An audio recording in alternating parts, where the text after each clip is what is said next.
El tema de hoy es, ni yo te condeno.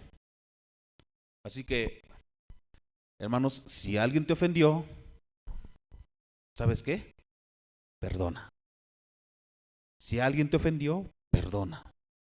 Yo creo que todos tenemos familiares y unos somos más chicos y otros son más grandes y en la familia a veces hubo problemas con los mismos hermanos desde pequeños, ¿no? Eh, eh, Venía a mí, ¿no? Yo soy el más joven de todos mis hermanos, así que mis hermanos con los que convivimos en casa, recuerdo que decía, es que algunos no los conocía, ¿no? Porque ya se habían ido de la casa. Entonces, con los que convivía, bueno, pues yo creo que se sentían con derecho de mandarme a hacer cualquier cosa, y no solamente de eso, ¿no? Haciendo malas cosas, pues hasta de golpearme. Así que sí recuerdo algunas situaciones con algunos de ellos. Por ejemplo, recuerdo que algunas de mis hermanas, con la que más conviví, ¿sí? Pues es la más pequeña de todas también. Yo soy el más chico y ella me sigue en edad, es decir, ella es la penúltima. Y recuerdo que cuando nos cambiamos de un lugar a otro, pues nos dejaron solos mis papás. No sé cuál era la situación. Recuerdo que mi mamá todo el tiempo estaba trabajando, todo el tiempo, pero nos dejaron solos y se suponía que ella debería de cuidarme, se suponía, ¿no? Pero no, me abandonó allí. Dice, ¿cómo recuerdas eso? Pues ella es aparentemente, no, no aparentemente, es más grande, me gana con 3 años, pero en ese tiempo pues era chiquita también. Yo tenía 3 años, entonces ella tenía 6 años. Y me dejó allí y yo sí recuerdo que me puse a llorar porque estaba solito, no había nadie, yo lloré y lloré y lloré ahí. Y ella se fue, tempranito, ¿no? Se fue, porque tenía por allí una madrina y se fue con la madrina y ya cuando llegó me trajo algo, no me acuerdo si una empanada o algo así que hacía la madrina de ella, una empanada de atole de leche. Y ya con eso me contentó, ¿no? Pero ahí me abandonó. Este, eh, eh, y bueno, siendo ella la mayor también, mayor que yo, y con los que nos juntábamos, continuamente me pegaba, ¿no? ¿Por qué? Porque pues ante ella yo era indefenso, no tenía la fuerza para defenderme, ¿no? Este, Fíjense, digo, me enteré, no porque recuerde eso, yo ni lo recuerdo, pero me comenta otras de mis hermanas que me ganan, no sé, como con 8 años, 9 años tal vez, que cuando iba atrás de ella me pellizcaba. ¿Pero por qué me pellizcaba? ¿Por qué creen? Pues porque no quería cuidarme, ¿no? Y entonces así yo lloraba y decía, es que no quiere estar conmigo. Entonces llora porque no quiere estar conmigo. Pero lo que pasa es que me pellizcaba para que yo llorara y ella pudiera decir, no quiere estar conmigo. O sea, me pellizcaba, ¿no? Entonces, ya creciendo, esa misma hermana en un tiempo recuerdo, no sé, yo tendría unos 7 años, tal vez 8 años, tenía un alambrón allí para pegarme, si no le obedecía en lo que ella quería que hiciera, pero para beneficio propio de ella, ¿no? No del hogar, de ella propiamente, ¿no? Entonces, y me golpeaba con ese alambrón, era un alambrón. Entonces tenía yo que obedecerla a fuerza, ¿no? Otro de mis hermanos también, de los últimos más chicos también, recuerdo que me golpeaba continuamente. Parecía yo la pelotita de béisbol, ¿no? Todos se sentían con derecho de golpearme, no importa dónde cayera, dónde me mandara, ¿no? Pero fíjense, recuerdo una golpiza especial de este hermano, pero fue golpiza y nada más, porque sí, charco de sangre, eso lo recuerdo perfectamente, charco de sangre, decía mi papá en el quicio, ¿no? En el escalón de la entrada, charco de sangre, toda la jerga llena de sangre, golpeado todo de sangre. Y les voy a decir por qué. Mi mamá siempre trabajando. Mi papá, pues yo recuerdo que estaba en el cerro, tenía un problema, entonces nunca nadie nos veía. No había quien nos cuidara, ¿no? Pues un charco de sangre literal, recuerda esa golpiza, ¿no? Y muchas cosas, ¿no? Que vivimos. Imagínense, crecimos y podría decir, no quiero a mis hermanos, no los quiero, los odio por todo lo que me hicieron, no los quiero, ¿no? Podría decir eso. Hay personas que crecen y odian a sus hermanos porque recuerdan cosas de pequeños, ¿no? Y los odian y no los pueden ver. No pasa nada, hermanos. Hay que perdonar. Es más, yo podría decir eso, ¿no? No puedo perdonarlos por lo que me hicieron, pero en el pasado yo mismo hice mucho mal, ¿no? A otras personas. Y quiero decirles algo, ¿saben qué? Cristo me vio y me perdonó. Cristo me vio y me perdonó. ¿Sí? Entonces, ¿por qué yo tendría que odiar a mis hermanos? ¿O por qué tendría que odiar a mis padres? Porque también hay quien odian a sus padres, ¿no? ¿O por qué tendría que tener ira, coraje contra mi esposa? ¿O contra mis vecinos? ¿O contra mis amigos? ¿O contra conocidos? ¿O aún desconocidos, ¿no? Peor aún, hay un desconocidos. Hay personas que dicen, no me gusta la persona y ni siquiera la conocen. Ni siquiera la conocen. No han platicado con ella. No, siento feo, no. O sea, ya tienen coraje contra ella y ni siquiera lo conocen. Y hay personas así. Increíblemente, pero hay personas así. Entonces, ¿por qué no tendríamos que perdonarlos? ¿Por qué tendríamos que tener odio o sentir rechazo por personas aún sin conocerlas? Cristo vino a mi vida y me mostró perdón. Cristo vino a tu vida y te mostró perdón. Te mostró cómo se perdona a las personas que te hacen daño. Así que debemos perdonar no solamente a nuestros hermanos, sino a todo aquel que en algún momento te hizo daño. Porque estoy seguro que a todos los que estamos aquí, a todos, sin excepción alguna, alguien le hizo daño alguna vez. Alguien. Y pudo ser precisamente aquel que debía haberte cuidado más, aquel que debía haberte guardado, aquel que debió haber sido tu guarda. Posiblemente ese es el que te hizo más daño. Posiblemente fue tu esposo, tu esposa, tu padre, tu hermano mayor o menor. El que debió haberte guardado, debió haber cuidado de ti, posiblemente es el que más daño te hizo. Sí. Pero yo decidí perdonar. Decidí perdonar para no estar atado a ninguna cadena que el enemigo quiere que yo esté atado. Porque el enemigo no quiere que perdones. El enemigo quiere tenerte encadenado con el odio y con el rencor. El enemigo quiere que tú tengas cadenas. Cuando tú odias, cuando tú tienes rencor, vienen enfermedades a tu vida. Cuando tú tienes rencor, estás cargando cadenas pesadas. Estás arrastrando un peso que ni siquiera te pertenece. Es un peso que el enemigo está imponiendo sobre tu vida. Podemos ver a un hombre en la Biblia, en el libro de Génesis, José. José perdonó a sus hermanos porque sabía que todo lo que le hicieron para hacerle daño, con todo eso, Dios tenía un propósito en su vida. ¿Sí? Los hermanos de José le tenían envidia. Era uno de los principales motivos por lo cual le querían hacer daño, por la envidia.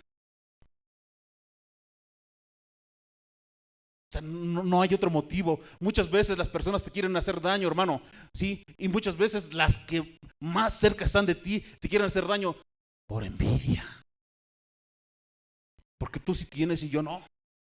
Porque tú tienes lo que a mí me gusta, ¿no? Ya no hay inocencia, ¿no? Dice una de mis cuñadas que cuando yo era pequeño, medio recuerdo por ahí algo, ¿no? Que se fue a vivir allá un tiempo a Michoacán, no sé, haber sido algunos meses. Recuerdo vagamente eso. Pero que cuando estaba haciendo la comida o estaba haciendo un atole o algo, yo me acercaba y, a mí me gusta el atole, a mí me gusta la leche, pero porque lo estaba haciendo, ¿no? Pero esa inocencia, ahí no hay envidia. Pero ya cuando creces y que dices, ¿por qué tú lo tienes y por qué yo no? Sí, y que hay una envidia y que empieza a crecer un espíritu inmundo en la vida, debemos de tener cuidado, ¿no? Los hermanos de José le tenían envidia y era un motivo principal por el cual le querían hacer daño. ¿Sí? Pero a pesar del daño que le hicieron, no lograron apagar el propósito que Dios tenía con él. Y así es contigo, hermano. Así es contigo. A pesar del daño que alguien te quiera hacer o que alguien te haya hecho, hermano, no ha logrado apagar el propósito que Dios tiene contigo. Por eso estás aquí. Porque Dios tiene un propósito. Y no es casualidad que estés en este lugar. No es casualidad que tú nos estás viendo a través del internet. No es casualidad. Es porque Dios te ama. Es porque Dios tiene un propósito con tu vida. Si tú perseveras en el camino de Cristo, si tú perseveras en el camino de la palabra de Dios, si tú perseveras y no te pierdes en contra de tus amigos, si no te pierdes en contra de tus familiares, si no te pierdes en contra de tus vecinos, entonces Dios te va a engrandecer. Eso es lo que pasó con José. José no se perdió con el odio, no se perdió con el rencor, no se perdió, nunca voy a perdonar a mis hermanos. No se perdió con eso. Él sabía que Dios tenía un propósito con él. Y él continuó caminando rectamente. ¿Sí? Él jamás perdió el tiempo odiando a sus hermanos. O odiando a la esposa de Potifar, ¿no? Que también le hizo daño mintiendo acerca de su integridad. ¿Cuántos te han hecho daño mintiendo acerca de tu integridad? No guardes rencor, hermano. No son ellos. Es el enemigo actuando en sus vidas para hacerte daño a ti. El enemigo es el que quiere hacerte daño. No son ellos. ¿Sí? Entonces, Josué confió en Dios y llegó a ser el más grande de la ciudad egipcia. El más grande. ¿Por qué? Porque aún el propio faraón le pedía consejo para hacer las cosas. Aunque decía que él estaba por encima de él, pero realmente le pedía consejo para hacer las cosas. O sea, realmente Dios lo puso como el más grande de la ciudad egipcia. Así que, si quieres ser grande, hermano, no guardes rencor, no odies. Cuida a los que tienes que cuidar. No les hagas daño a los que están a tu cargo. No seas vengativo. La venganza es del Señor. ¿Sí? Él lo dice en su palabra. Mía es la venganza. Así que no le robes a Dios lo que es de Dios. La venganza es solamente de Dios. Tú lo único que tienes que hacer, es amar. Amar a tu prójimo, amar a Dios y servir a tu prójimo y a Dios. ¿Sí? Entonces, yo creo que todos hemos sufrido calumnias y también creo que todos más de una vez hemos hecho daño a alguien. O sea, seamos sinceros, no todos hemos sido una blanca palomita siempre. Hemos hecho daño a alguien en alguna ocasión. ¿Sí? Entonces, Josué fue vendido por sus hermanos. Vamos a ver Génesis 37. Génesis 37, del 18 al 36. Cuando ellos lo vieron de lejos, antes que llegara cerca de ellos, conspiraron contra él para matarle. Sus propios hermanos. Sus propios hermanos estaban conspirando en contra de José porque le tenían envidia y no lo querían pellizcar. No lo iban a dejar solo por unas horas. Lo querían matar. Lo querían matar. Y dijeron el uno al otro: he aquí viene el soñador. Ahora pues venid y matémosle y echémosle en una cisterna y diremos: alguna mala bestia lo devoró, y veremos qué será de sus sueños. Cuando Rubén oyó esto, lo libró de sus manos y dijo: no lo matemos. Y les dijo Rubén: no derraméis sangre, echadlo en esta cisterna que está en el desierto, y no pongáis mano en él, por librarlo así de sus manos, para hacerlo volver a su padre. Sucedió pues que cuando llegó José a sus hermanos, ellos quitaron a José su túnica, la túnica de colores que tenía sobre sí, y le tomaron y le echaron en la cisterna, pero la cisterna estaba vacía, no había en ella agua. Y se sentaron a comer pan, y alzando los ojos miraron, y he aquí una compañía de ismaelitas que venían de Galaad, y sus camellos traían aromas, bálsamo y mirra, e iban a llevarlo a Egipto. Entonces Judá dijo a sus hermanos: ¿qué provecho hay en que matemos a nuestro hermano y encubramos su muerte? Venid y vendámosle a los ismaelitas, y no sea nuestra mano sobre él, porque él es nuestro hermano, nuestra propia carne. Y sus hermanos convinieron con él. Y cuando pasaban los madianitas mercaderes, sacaron ellos a José de la cisterna, y le trajeron arriba, y le vendieron a los ismaelitas por 20 piezas de plata, y llevaron a José a Egipto. Y después Rubén volvió a la cisterna, y no halló a José adentro, y se rasgó los vestidos. Y volvió a sus hermanos y dijo: el joven no aparece, y yo, ¿a dónde iré? Entonces tomaron ellos la túnica de José y degollaron un cabrito de las cabras, y tiñeron la túnica con la sangre, y enviaron la túnica de colores y la trajeron a su padre, y dijeron, esto hemos hallado. Reconoce ahora si es la túnica de tu hijo o no. Y él la reconoció y dijo, la túnica de mi hijo es. Alguna mala bestia lo devoró, José ha sido despedazado. Entonces Jacob rasgó sus vestidos y puso cilicio sobre sus lomos, y guardó luto por su hijo muchos días. Y se levantaron todos sus hijos y todas sus hijas para consolarlo, mas él no quiso recibir consuelo y dijo, descenderé enlutado a mi hijo hasta el Seol. Y lo lloró su padre. Y los madianitas lo vendieron en Egipto a Potifar, oficial del faraón, capitán de la guardia. Josué fue envidiado, fue odiado y fue vendido por sus propios hermanos.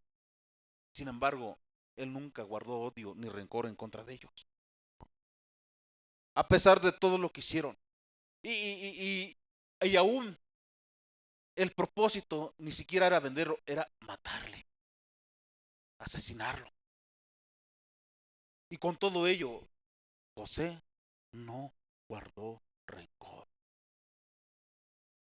¿Cuál es tu rencor, hermano? ¿Cuál es tu odio?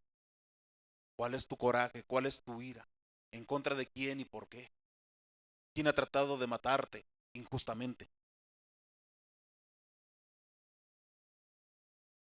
¿Quién te ha envidiado injustamente? ¿Quién ha mentido sobre ti injustamente? ¿Por qué tienes esa ira? ¿Por qué tienes ese enojo? Perdona, perdona. No pierdas el propósito que Dios tiene para tu vida. Dios tiene un propósito en tu vida. ¿Sí? Dijera, tal vez dijera como mi madre, ¿no? Tal vez estás viendo moros con tranchetes. Y si es real, pues perdona, nada más perdona. Dios te cubre, Dios te guarda. Dios nos va a permitir que te pase nada, que ningún daño el enemigo te haga. José perdonó a sus hermanos. Y lo podemos ver en el capítulo 50, cómo perdonó a sus hermanos. Él decidió perdonar a sus hermanos y no hacerles ningún daño. Él tenía el poder para hacerles daño. Él tenía el poder en esos momentos para vengarse. Es mi momento. No lo hizo. No lo hizo porque él entendió que Dios usó todo lo que el enemigo hizo en contra de su vida para salvación, no solamente de él, sino de todo su pueblo. ¿Sí? Dice el capítulo 50, versículo 14 al 21, Génesis. Y volvió José a Egipto, él y sus hermanos, y todos los que subieron con él a sepultar a su padre, después que lo hubo sepultado. Viendo los hermanos de José que su padre era muerto, dijeron, quizá nos aborrecerá José y nos dará el pago de todo el mal que le hicimos.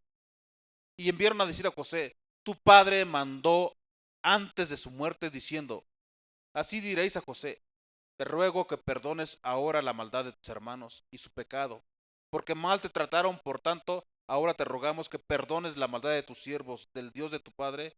Y José lloró mientras hablaba.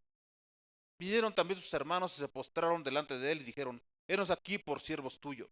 Y le respondió José, no temáis, ¿acaso estoy yo en lugar de Dios?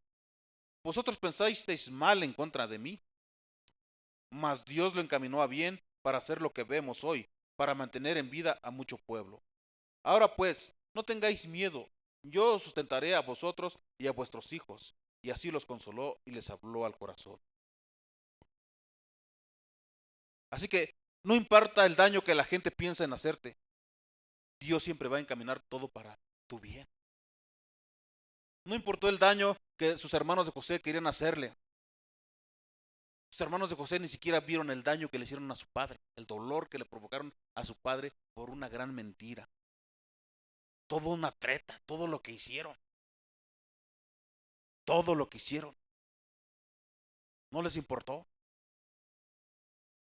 El enemigo estaba actuando para hacerle daño a José. Pero Dios tenía un propósito con José. José no perdió el propósito desviándose del camino de Dios. José no se fue ni a derecha ni a izquierda. José se fue rectamente, caminó rectamente delante de Dios, caminó con integridad, no robó, no mintió, no envidió, hizo siempre lo correcto. Y por eso él llegó a la cima, llegó al propósito que Dios tenía para su vida. Así que no importa lo que el enemigo quiera hacer con tu vida, si tú caminas bien delante de Dios, Dios te va a poner en la cima.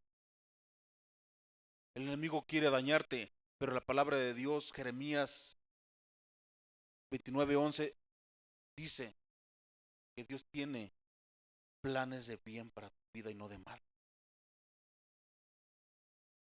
Si yo sé los pensamientos que tengo para ti, planes de bien y no de mal. Así que ni siquiera tienes que pensar, ay, ¿qué va a pasar? ¿Qué me va a suceder? Nada. El enemigo te manda pensamientos de, te va a pasar esto, no vas a tener, va a pasar aquello. Nada. Dios dice, yo tengo pensamientos, planes de bien y no de mal para tu vida. ¿Quién te dijo que Dios tiene planes de mal para tu vida? Así que ¿por qué piensas el mal para tu vida? Dios no tiene planes de mal para tu vida.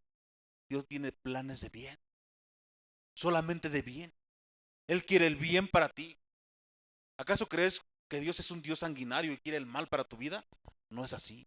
Dios es un Dios de amor. Dios te ama y Dios quiere el bien para tu vida. Quiere lo mejor para tu vida. Es que me han pasado cosas malas. Ah, bueno, ¿qué has hecho? ¿Le has abierto puertas al enemigo? Entonces no es Dios el que ha hecho que te pasen cosas malas. Es que tú le has abierto puertas al enemigo, has permitido que el enemigo te haga daño. ¿Sí? Pero Dios tiene pensamientos de bien para tu vida y lo que Dios ha pensado en hacer contigo lo va a hacer. Solamente tienes que continuar adelante. Tienes que caminar en compañía de Dios. ¿Sí? No vayas a retroceder jamás. No retrocedas. Continúa. No retrocedas. El enemigo quiere que retrocedas. El enemigo quiere que te vayas para atrás. El enemigo quiere que cambies tus planes y que dejes los planes de Dios a un lado para que te vaya mal. Pero es tu decisión. Es tu decisión. Tú decides qué hacer. Tú vas a decidirlo.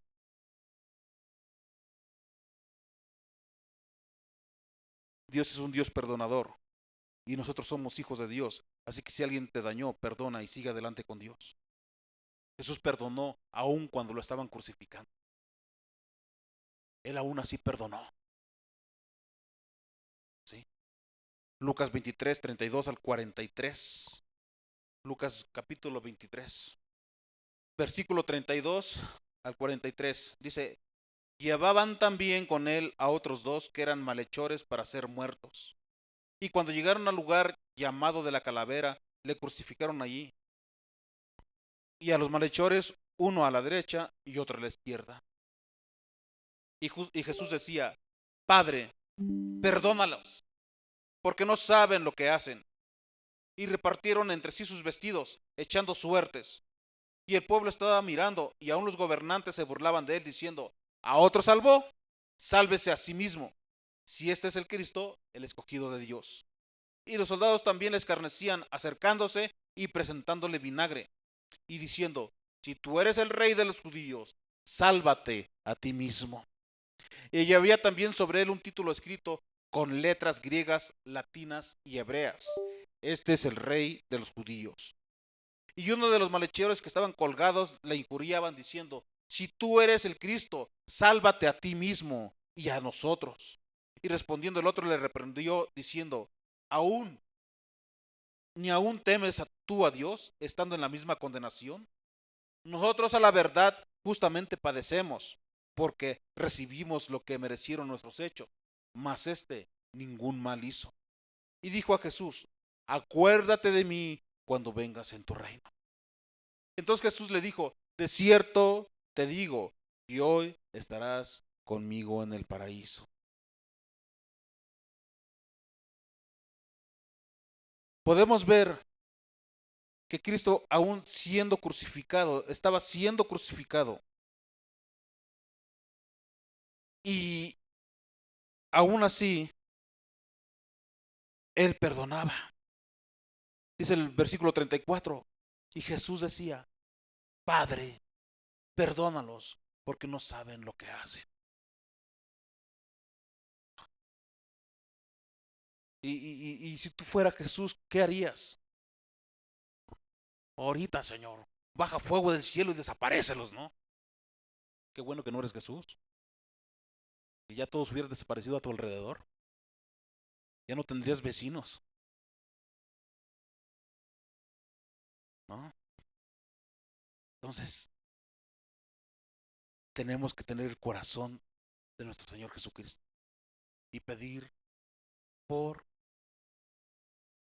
que todos sean perdonados. Pedir por ellos. Padre, perdónalos, porque no saben lo que hacen. Te injurian, hablan mal de ti, no quieren nada con Dios. Padre, perdónalos, porque no saben lo que hacen. No saben lo que hacen. Sí. Si Jesucristo perdonó a sus verdugos mientras lo crucificaban, ¿quiénes somos nosotros para no perdonar a los que nos ofenden? Y puedes decir, ay, es que no siento perdonar. No sientes o no quieres. O como decíamos, te crees más que Cristo, que no quieres perdonar a los verdugos. No somos más que Cristo. No somos más que Cristo. ¿Sí? Entonces, Él nos puso el ejemplo. Y el ejemplo que puso es que aun cuando Él estaba siendo crucificado, cuando estaba siendo latigado, cuando estaba siendo clavado en esa cruz, cuando estaba siendo golpeado, dijo, Padre, perdónalos porque no saben lo que hacen. Así que lo que tenemos que hacer también nosotros es decir, Padre, perdónalos. Yo los perdono. Si no los perdonas es mayor el daño que ocasionan en el odio y el rencor, te enferman, te alejan de Dios y te dañan espiritualmente y aún físicamente. ¿Sí? Además, además, encontramos en la palabra que el que no perdona, ¿qué? No será perdonado. O sea, tenemos que perdonar. Tenemos que perdonar. O sea, el claro ejemplo, el mismo Cristo fue el claro ejemplo de nosotros. Y es el claro ejemplo.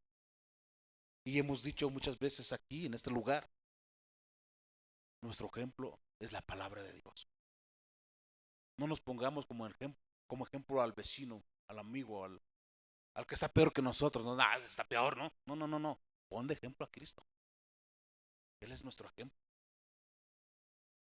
¿no? Porque muchas veces pensamos que el vecino está peor que yo, pero ¿qué dice la palabra? Que no vemos la viga que está en nuestros ojos. Podemos ver la paja del vecino, pero la viga que está en nuestros ojos no la vemos.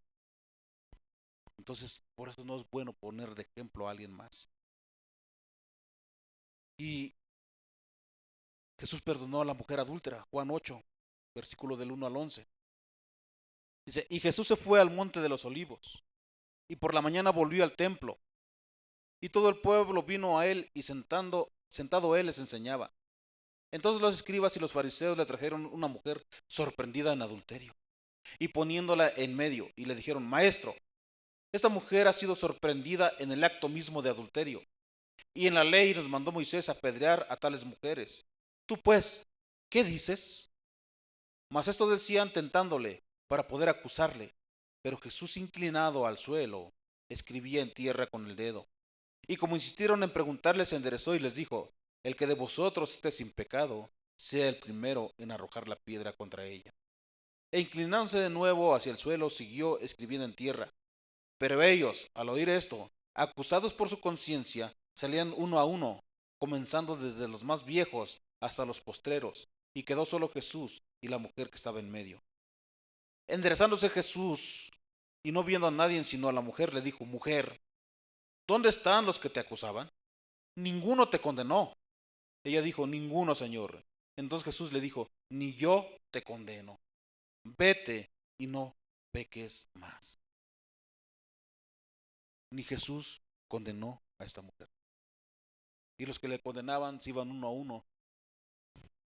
Dicen los que han estudiado mucho esto, que lo que escribía Cristo en la tierra eran los pecados de cada uno de los que estaban allí. Por eso empezaron a salir huyendo a uno a uno. A ver, sutanito, hiciste este pecado. Sutanito, tú hiciste esto. Y lo estaba escribiendo ahí, pecado a pecado de los cada uno. Por eso cuando vieron lo que estaba escribiendo, no tengo que aventar piedras, ¿no? Vámonos, vámonos huyendo, ¿no? Entonces, uno a uno se fueron y no condenaron. Y fue un ejemplo que Cristo nos pone a nosotros. No podemos condenar a nadie. No somos jueces de nadie. El único juez es Cristo. Y ni Cristo condenó a esta mujer. Y así incluso muchas veces nos sentimos condenados. Y pensamos que no tenemos perdón. Pero Cristo es un Dios perdonador. Es un Dios de amor. Él te ama y desea perdonar. Solo tienes que tener un encuentro con Él. Y cuando te encuentres con Él, Él no te va a juzgar. No te va a decir, ¿por qué no entiendes? ¿Por qué eres necio o necia? El único que te acusa, hermano o hermana, el único que va a estar siempre acusándote y condenándote es el enemigo. Es el enemigo. Así que cuando tú te encuentres con Cristo, el enemigo huye. Si tú tienes un encuentro con Cristo, déjame decirte que el enemigo huye. Y entonces vas a estar frente a frente a Jesús y Jesús te va a preguntar, ¿dónde están los que te acusan? Y te va a preguntar, ¿nadie te condenó? Y vas a responder, no, Señor, nadie me condenó. Y Él te va a decir, ni yo te condeno. Ni yo te condeno. Ni yo te condeno. Jesucristo no te condena. Él no vino al mundo para condenarte. Él vino al mundo para bendecirte. Él vino al mundo para amarte. Él vino al mundo para perdonarte. A eso vino Cristo. Así que, iglesia, Cristo hoy te dice, no hay nadie que te condene. No hay nadie. Ni yo te condeno. Ni yo te condeno. Tú que nos estás viendo a través del internet, Cristo te ama. Cristo no trae condenación a tu vida. Él trae perdón. Si nunca te has acercado a Cristo, me gustaría que en esta mañana lo hicieras. Pide perdón a Dios. ¿Por qué no lo haces conmigo? Solamente cierra tus ojos, inclina tu cabeza y repite, Padre, en el nombre de Jesús, en esta hora te pido perdón por todos mis pecados. Límpiame con tu sangre preciosa y déjame como blanca lana. Escribe mi nombre en el libro de la vida eterna.